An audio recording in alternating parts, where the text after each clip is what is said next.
maandishi na takwimu, Mheshimiwa Aweso naye yumo. Eneo moja tu ambalo sijaelewa. Nimeelewa vizuri utenzi wako, misamiati yako, lakini pale uliposema ubaya ubwela, sijakuelewa kabisa, na sina hakika kama Mheshimiwa Naibu Spika amekuelewa. Ni kwa sababu ya kanuni tu zinanizuia, lakini tungezua mjadala wa muongozo.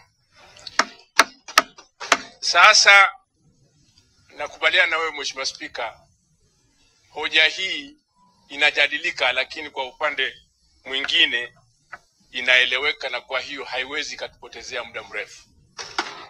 Nianze kwa kuunga mkono hoja. Naipongeza kamati ya uongozi chini ya Mheshimiwa Spika kwa kuunda kamati maalumu ya maji na mazingira.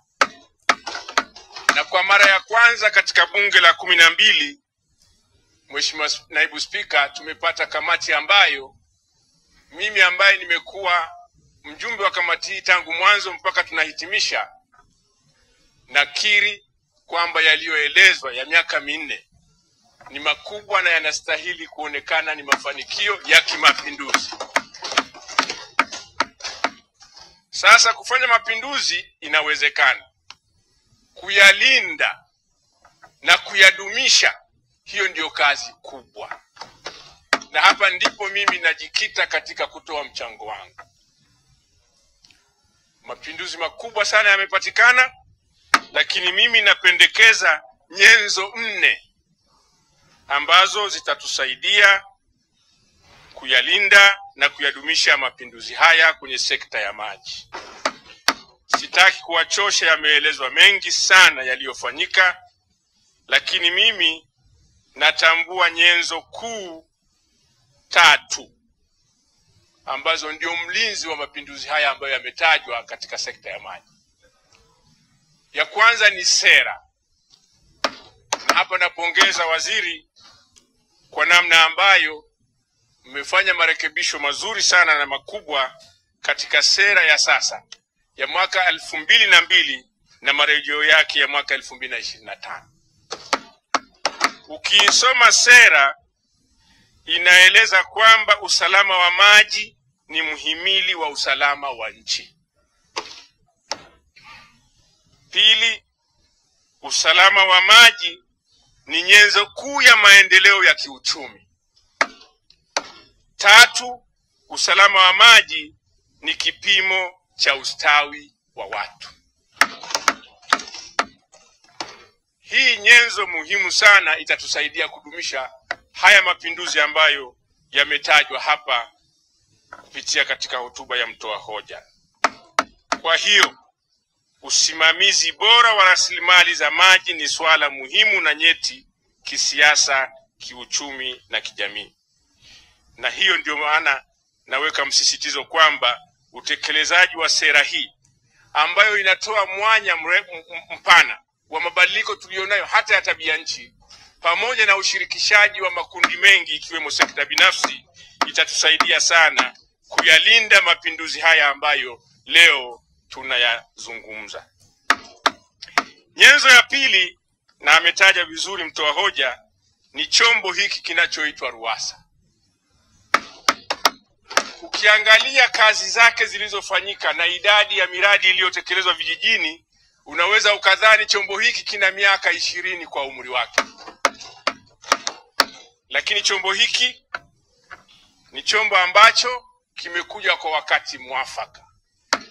Ukilinda chombo hiki na kukiwezesha kifedha na watendaji kuwapa motisha, ni jambo la msingi sana, kwa sababu tulikofikia ambapo vijiji si zaidi ya 2000 ndio havijafikiwa kati ya vijiji 1012 ni rekodi nzuri sana.